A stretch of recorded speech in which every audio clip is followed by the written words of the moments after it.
Get me that signal. We need more power.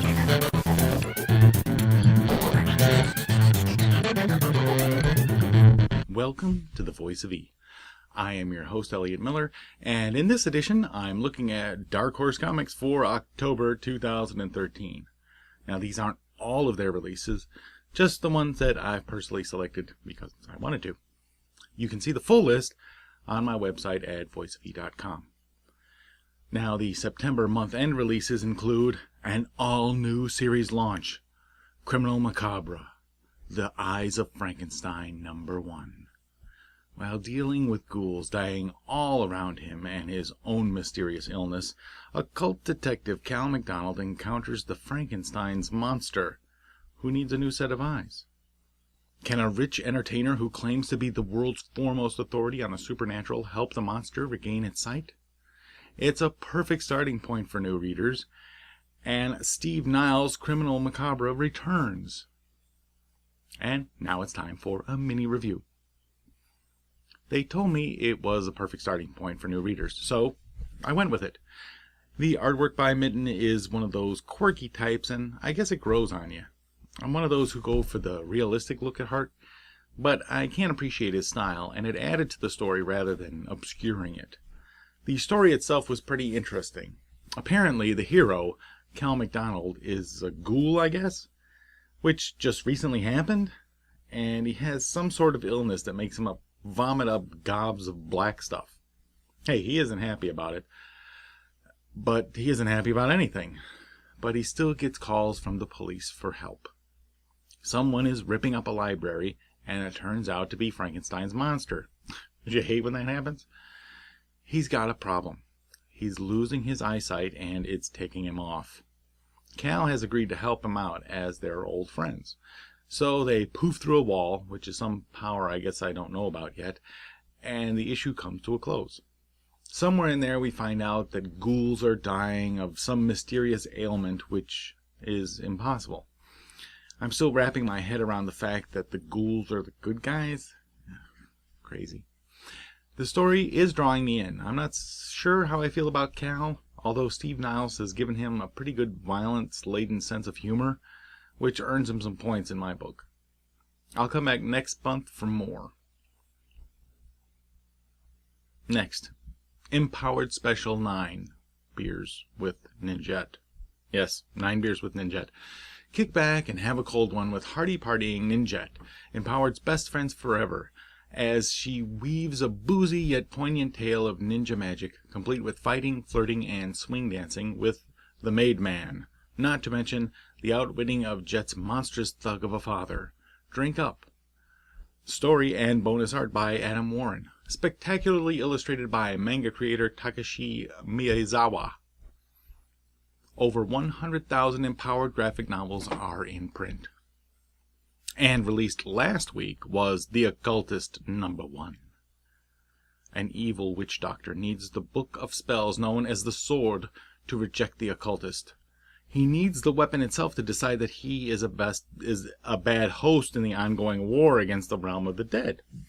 Well, the solution lies in a Catholic schoolgirl who dabbles in death for a quick high. Do! The art by Mike Norton, written by hack/creator Tim Seeley. The Star Wars #2. The Empire is poised for an attack on the peaceful world of Aquilay, and only General Jedi Luke Skywalker seems concerned. When King Chaos is killed, Jedi-in-training Anakin Skywalker is ordered to find Princess Leia, while Skywalker sends him his only squadron against the Empire's powerful new battle station. It's the official 8-issue adaptation of George Lucas's original rough draft screenplay for Star Wars. Say that 5 times fast. And here is another mini review. So I'm getting invested in the series now. It seems that the Empire is conquering Aquilay, the final planet holding our final system, holding out against its tyranny by the one method the Jedis can't stop: politics.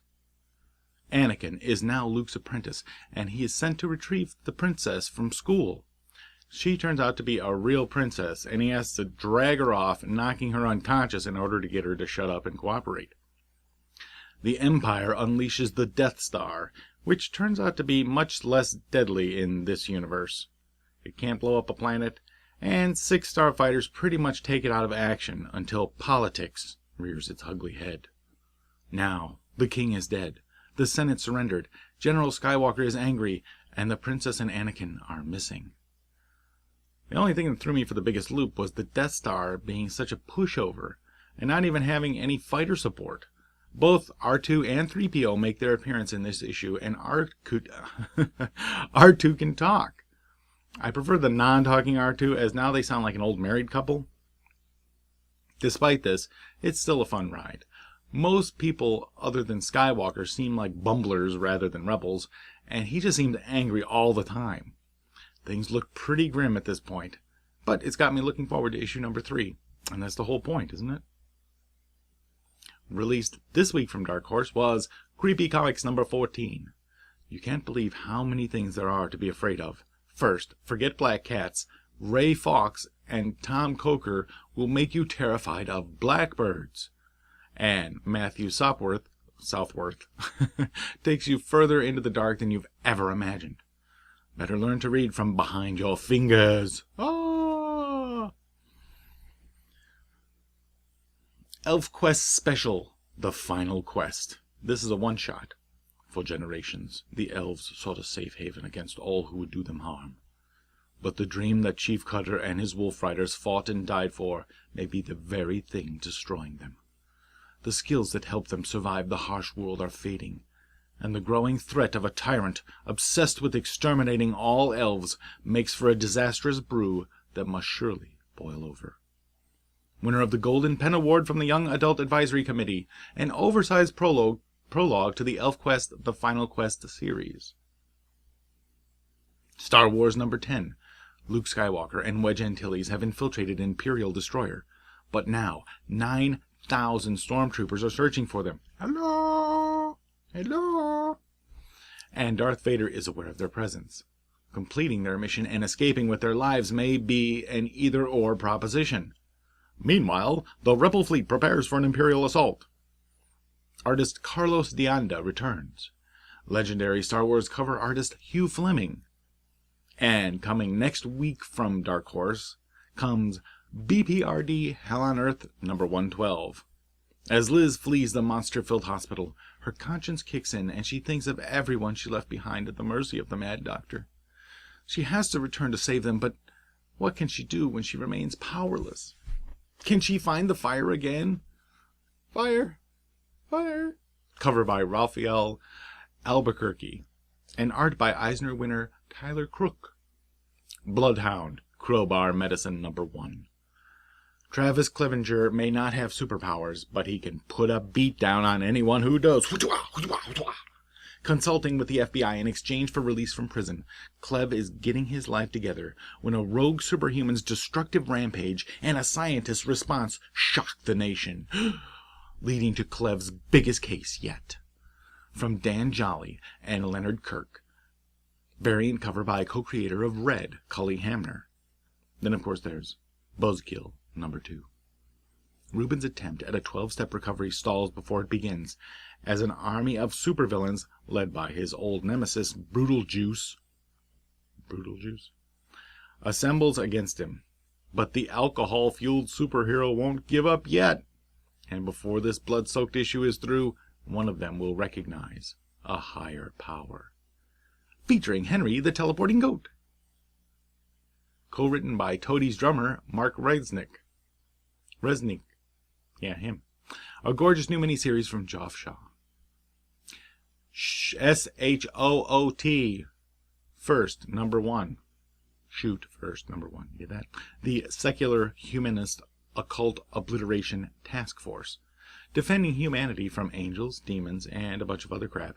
Shoot doesn't believe in, yes, Justin Acklin and Nicholas Danielle take aim at the supernatural in an all-new big-action, big-idea sci-fi adventure. It's original, irreverent, and controversial. Yes, controversial. It seems that one of the prerequisites for being in this shoot organization is to have belief in no God. It's interesting. since they go hunting angels and demons. It's kind of weird. Anyway, it was interesting. I'll give it that. The Strain, The Fall, number 4. As a full-fledged war breaks out in Harlem, Gunn's heavily armed gang and an old lunchador let the master know they won't give up their city without a hell of a fight. It's an all-out vampire brawl. Elsewhere, Fett makes a groundbreaking discovery about the vampires as F makes a fateful decision about his role in the ongoing battle for survival. I quit. I don't want a battle to survive anymore.